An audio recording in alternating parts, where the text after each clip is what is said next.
We tell stories all the time, but have you ever wondered why some of them stick with people while others just fizzle out? Well, it turns out there's this one simple little trick, a framework that can make any story you tell instantly more memorable. So let's get into it. Oh, you know the feeling, right? You're telling a story, maybe about something that happened on your commute or what you had for lunch, and you get to the end and nothing, just silence. That kind of awkward pause where you can just tell the other person is waiting for the punchline, but you don't have one. And in that silence, there's a question just hanging in the air. And that question is always the same. So what? That's what your listener is thinking, even if they're too polite to say it. And honestly, it's the number one reason why our everyday stories just fall flat. So what exactly is a so what story? Well, it's basically just a list of facts. It's a play-by-play of events, but with no real conclusion. You're giving the other person data. This happened and then this happened. But you're not actually giving them a story. You haven't told them why any of it matters. But here's the good news. There is such a simple fix for this. It's something called the I realized pivot. It's this tiny little shift in how you tell the story that adds a huge amount of meaning. Seriously, this is the secret sauce that turns a totally boring list of events into a story that actually connects with people. So every story really breaks down into two parts. The first part is what we'll call the event. This is just what happened, the basic facts, the play-by-play account. Super straightforward. But the second part, that's where the magic is. That's the pivot.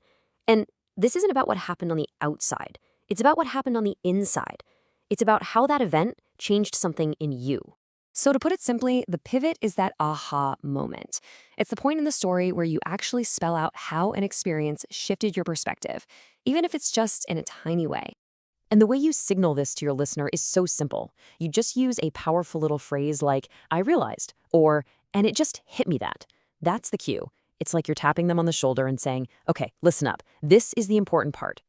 The easiest way to picture this is to think of an old cartoon. A character is just kind of walking around, doing their thing, right? That's the setup. But the whole reason we're watching, the whole point of the scene, is that moment when the light bulb suddenly pops on over their head. That light bulb, that's the realization, and that's the whole point. All right, so theory is one thing, but let's see how this actually works. Let's take a completely normal, everyday, kind of boring story and watch how the pivot totally changes the game. Okay, look at this. The before version is just a fact. I forgot my umbrella today and got soaked walking to the office. Meh. Who cares, right? It's instantly forgettable. But now, check out the after version. I got soaked walking to the office today because I forgot my umbrella. And I realized I've been so rushed lately, I'm not even checking the window before I leave. I need to slow down. See that?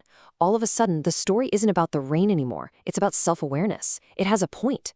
It's a story you can actually relate to. Honestly, telling the story without a realization is like telling a joke without the punchline. You do all this work setting it up. You introduce the characters, the place, the action, but then you just leave your audience hanging without the payoff. The realization is the payoff. So how do you get good at this? How do you make it a habit? Well, I've got 3 really simple ways you can start practicing the I realized pivot, like today. And we can think about this like levels in a game. We've got easy mode, which is perfect for your everyday stories. Then there's medium mode for more professional settings. And finally, challenge mode, which is where you really start to master this thing. So here's how it breaks down. In easy mode, you just tell your story and tack on your realization at the end. Super simple. For medium mode, maybe you're in a meeting giving an update, and you say something like, and looking at the data, I realize we need to simplify our slides. But challenge mode, that's where you flip the script. You figure out the I realized moment before you even start talking, and that becomes the entire reason you're telling the story in the first place. And challenge mode is so incredibly powerful because it makes you ask yourself one crucial question. What did I actually learn from this? If you can't come up with an I realized moment, well, that's a pretty good sign that maybe this story isn't actually worth telling. It's like a built-in filter for good stories. So let's just tie all of this together. Why does this one tiny little shift matter so much? It's because the realization, that pivot, it isn't just a nice little bow you put on top of the story. It is the story. It's the entire point.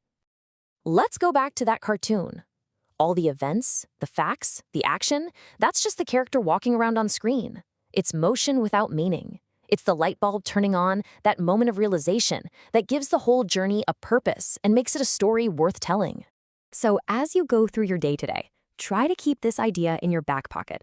Look for those small moments of internal change.